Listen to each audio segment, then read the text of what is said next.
آج ہم بات کریں گے ایتھیکل اور بیہیویئرل سائنسز. بات ہے فرسٹ ایئر کی یا شاید سیکنڈ ایئر کی، مجھے جتنا یاد نہیں ہے جب ہمیں بیہیویئرل سائنسز پڑھائی جاتی. ویڈیو دکھائی جا رہی تھی جس میں ایک ڈاؤن سنڈروم میں ایک بچہ تھا، اس کے گھر والے نان افورڈنگ تھے اور اس کو وینٹ پہ ڈالا ہوا تھا.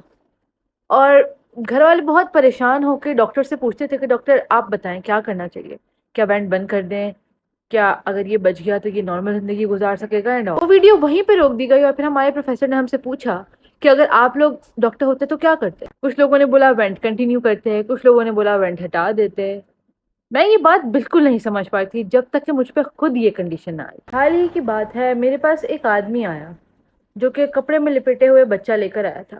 کہنے لگا ڈاکٹر صاحبہ اس کو دیکھ، بچہ نیلا پڑا ہوا تھا، جسم اس کا اکڑا ہوا تھا اور اس میں کوئی اپنی سانس نہیں، البتہ دل دھڑک رہا تھا.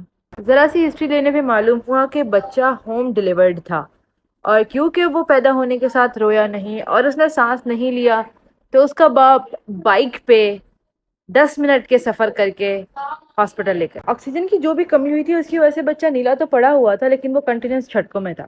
اس کا مطلب صاف تھا کہ دماغ میں کوئی نہ کوئی ڈیمیج تو ہو چکا. اب سب سے مشکل وقت آتا ہے جب مجھے اس کے گھر والوں کو یہ بتانا ہے کہ ہم بچے کو وینٹ پہ تو ڈالیں گے کیونکہ اور اس کے بچنے کا کوئی راستہ نہیں ہے، اپنی سانس اس میں نہیں ہے، لیکن ساتھ ہی ساتھ اگر یہ بچ جاتا ہے تو یہ زندگی بھر کے لیے اپاہج ہو. وینٹ کا نام سنتے ہی دماغ میں بھی اور آپ کی فزیکلی بھی ایک ایسی جنگ شروع ہو جاتی ہے جس سے نکلنا ناممکن سا ہو جاتا ہے. پاکستان میں گورنمنٹ اداروں میں مفت وینٹ بہت کم اویلیبل ہوتا ہے اور پرائیویٹ تقریباً آپ کی آدھی جائیداد مانگ لیتے ہیں. اور اس فیملی جیسے نان افورڈنگ لوگ جو کہ گھر میں ڈلیوری کروا رہے ہیں وہ وینٹ کا اتنا خرچہ اٹھائیں اور پھر ساری زندگی، سوری مجھے نہیں کہنا چاہیے. اب اس کٹھن فیصلے کے کشمکش میں اس کے باپ نے یہ سارا فیصلہ مجھ پہ چھوڑ دیا. ڈاکٹر صاحبہ جیسا آپ کو لگ رہا ہے ویسا کر. یہ فیصلہ میرا نہیں تھا لینے کا. میں نے اس کو ایک دفعہ دوبارہ سمجھایا اور اس کے کہنے پہ اس کے بچے کو وینٹ پہ ڈال دیا کیونکہ وہ ابھی تک پر یقین تھا.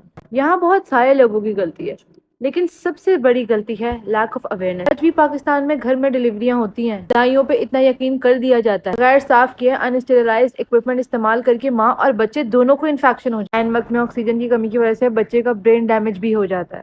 اب ان تمام غلطیوں کے بعد اگر یہ ننھی سی جان سروائیو کر جاتی ہے تو ساری زندگی کے لیے محتاجی. لیکن ہم تو ہماری غلطیوں کو ہمیشہ جو اللہ کی مرضی کہہ کے نظر انداز کر دیتے ہیں.